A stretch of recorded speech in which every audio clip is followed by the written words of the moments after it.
Hello नमस्ते दोस्तों। तो दोस्तों हमने अपनी लास्ट वीडियो में हमने अब तक cleaning, toning, moisturising and protection पे बात की थी, जो कि हमें डेली रूटीन करनी चाहिए। अगर हमारी स्किन पे किसी तरीके की प्रॉब्लम आती है, जैसे हमारे पिंपल्स हैं, हमारे झाइयाँ हैं, तो उसके सॉल्यूशन पे बात करने के लिए हमने ट्रीटमेंट रेंज जो है हमने आपसे कहा था कि हम इसको नेक्स्ट हमारी जो एक सीरीज स्टार्ट करेंगे उसमें हम पूरी कवर करेंगे।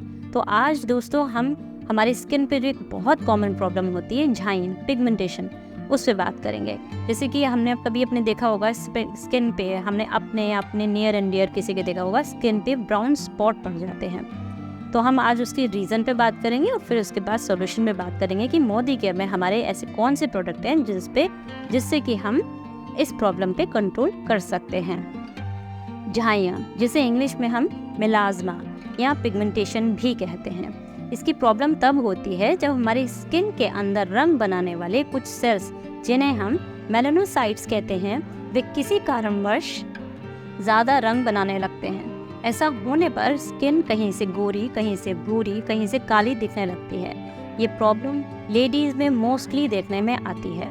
जेंट्स की भी ये प्रॉब्लम होती है, जो लोग धूप के कांटेक्ट में बहुत ज़्यादा आते हैं या टॉक्सिन्स उनकी बॉडी में बहुत ज़्यादा आते हैं, तो फॉरहेड पर, चीक्स पर उनके अक्सर आप देखेंगे काले रंग के निशान होते हैं। हमारी स्किन पर हाइपर पिगमेंटेशन या डार्क स्पॉट्स किन कारण से होते हैं, ज़रा उन पे भी हम ध्यान दे लेते हैं, क्योंकि कहीं अनजाने में हम वो चीज़ें अभी तक कंटिन्यू तो नहीं कर रहे हैं, वो भी कंटिन्यू कर रहे हैं और अब साथ में ट्रीटमेंट के ले रहे हैं। तो हमें इन चीज़ों पे ध्यान देना चाहिए। जैसे एक्ने स्कार्स या मुहासों के दाग होते हैं, चिकन पॉक्स के बाद जो दाग रह जाते हैं, उसके कारण भी हो सकता है। लीवर की कोई बीमारी होती है जिससे स्किन काली पड़ने लग जाती है। उम्र के बढ़ने के साथ स्किन पर दाग धब्बे पड़ जाते हैं। शरीर में हार्मोनल चेंजेस, जैसे प्रेगनेंसी के दौरान या जो बर्थ कंट्रोल पिल्स लेडीज़ लेती हैं, तब भी ये प्रॉब्लम देखने में मिलती है। कई लोग बिना सोचे समझे पेन किलर्स बहुत लेते हैं और बार बार कंटिन्यू लेते हैं, या एंटीबायोटिक ज़्यादा खाने से मेलाज्मा की प्रॉब्लम हो सकती है। ज़्यादा स्ट्रेस लेना, स्ट्रेस हमारी पूरी बॉडी पे असर डालता है, तो फेस क्यों छूटे। तो स्ट्रेस बहुत बड़ा कारण हो सकता है इस प्रॉब्लम का। थायराइड की प्रॉब्लम हो सकती है, हाइपर पिगमेंटेशन, मेलाज्मा की प्रॉब्लम हो सकती है। थायराइड के कारण भी हार्मोनल इनबैलेंस, ये होने से पिगमेंटेशन चेहरे पे जो होता है वो सबसे ख़राब होता है, यानी कि चेहरे को बहुत ज़्यादा ख़राब कर देता है। और हार्मोनल डिसबैलेंस जो है, ये हमारे लाइफस्टाइल जो हम फॉलो करते हैं, गलत लाइफस्टाइल के कारण भी हो सकता है। इस पे आगे हम बात करेंगे। जो लोग धूप के कांटेक्ट में बहुत ज़्यादा आते हैं, यूवी रेज, यूवीबी रेज, उनके स्किन के अंदर जो है वो बेनिफिट हो जाती, तो फेस, कंधों, पीठ और हाथों पर दाग धब्बे पड़ने लगते हैं। देखिए, ये दाग धब्बे जो होते हैं, सनबर्न जो होता है उससे बिल्कुल अलग होते हैं, है ना, क्योंकि सनबर्न जो होता है वो स्किन की फर्स्ट लेयर में होता है और इसका इफेक्ट सनबर्न का 2 से 3 हफ्ते में साफ हो जाता है।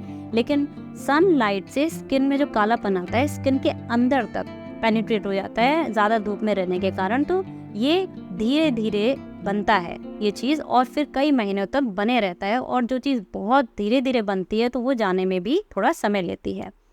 एक बहुत ही कॉमन रीज़न है दाग धब्बों का, क्योंकि हम लोग कॉस्मेटिक यूज़ करते हैं, स्किन प्रोडक्ट यूज़ करते हैं बहुत ही चीप किस्म के, क्योंकि हम लोग कभी भी उनके अंदर क्या प्रोडक्ट इस्तेमाल किया गया, इंग्रेडिएंट्स क्या हैं, हम नहीं चेक करते। अक्सर हम लोग प्रोडक्ट कैसे लेते हैं, टीवी पे हमने फेमस एक्टर एक्ट्रेसेस के हाथ में प्रोडक्ट देखा और जाके परचेज कर लेते हैं। अगर हमें वो सूट नहीं करा तो हम क्या करते हैं, कोई और प्रोडक्ट ले आते हैं, क्योंकि मार्केट में तो बहुत सारे प्रोडक्ट हैं। लेकिन हमने कभी ये नोट नहीं किया होगा कि हमें जो भी प्रॉब्लम आ रही है उसका कारण क्या है। जो हमने चेंज करा, क्या पता उसमें भी वही इंग्रेडिएंट्स, वही चीज़ डली हो। तो हम लोग कभी इंग्रेडिएंट्स पे कुछ चेक ही नहीं करते हैं, वो चाहे कॉस्मेटिक हो या स्किन केयर हो। और लगातार जब हम इन चीज़ों को यूज़ करते हैं तो हमारी स्किन पे इफेक्ट होता है। फेयरनेस क्रीम जो दावा करती है हम आपका रंग गोरा कर देंगे, तो उसमें क्या होता है, ब्लीच मिला होता है। तो ब्लीच क्या करता है, हमारे स्किन को की लेयर्स को बर्न करता है। तो स्किन पहले लाल होती है, फिर धीरे धीरे उसमें कालापन आना शुरू हो जाता है। तो फ्रेंड्स, ये तो प्रॉब्लम्स है ना, की रीज़न पे हमने बात करी। हम सबसे पहले ये देखना होगा हमें कि हमें जो भी प्रॉब्लम हमारे स्पॉट्स की पड़ी है, ये हमें कब से पड़ी है और कितना डीप लेयर तक है। और इसमें हम अगर डॉक्टर का ट्रीटमेंट लेते हैं, तो एक चीज़ मैं आपको बताना चाहूँगी कि डॉक्टर्स भी कहते हैं कि जब आप पिगमेंटेशन की कोई भी क्रीम आप अप्लाई करें तो दिन में अप्लाई ना करें, रात में अप्लाई करें। जो लेडीज़ प्रेग्नेंट हैं या बच्चों को फीड कराती हैं तो वो ये क्रीम यूज़ ना करें। और डॉक्टर भी कहते हैं कि अगर आप जो भी ट्रीटमेंट लेते हैं, लेज़र ट्रीटमेंट लेते हैं, कोई भी ट्रीटमेंट लेते हैं, तो वो आप बार बार नहीं ले सकते हैं, एक बार ही ले सकते हैं आप। तो समझिए आप ये प्रॉब्लम थोड़ी डीप होती है। तो जब भी आप कोई भी ट्रीटमेंट लें, इवन मोदी केयर का ट्रीटमेंट भी जब हम आपको बताएंगे, तो आपको पेशेंसली लेना है, क्योंकि ये जो प्रॉब्लम है बहुत समय से चली आ रही है और डीप होते होते अपने सिम्टम्स कई महीनों बाद ही शो करती है। तो हमें पेशेंसली ट्रीटमेंट लेना है, और हमें जो भी ट्रीटमेंट लेंगे हम इसका वो इंटरनल एक्सटर्नल दोनों लेना है। क्योंकि जब हम इंटरनल लेते हैं, एक्सटर्नल लेते हैं, इंटरनल हम ध्यान नहीं देते हैं, यानी कि हम अपने हेल्दी फूड को फॉलो नहीं करते, हेल्दी लाइफस्टाइल को फॉलो नहीं करते, टॉक्सिन्स हमारी बॉडी के अंदर, तो रीज़न तो हमारी बॉडी के अंदर है, जो कि हमारे स्किन पे जो प्रॉब्लम होती है उसके थ्रू शो करते हैं प्रॉब्लम को।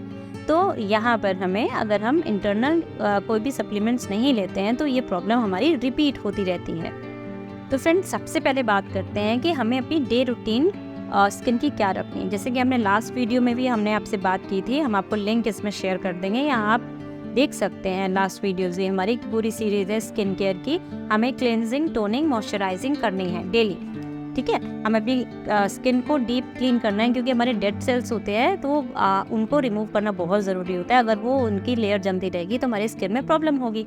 अब यहाँ पर हमें cleansing, toning, treatment and moisturising and protection करना है।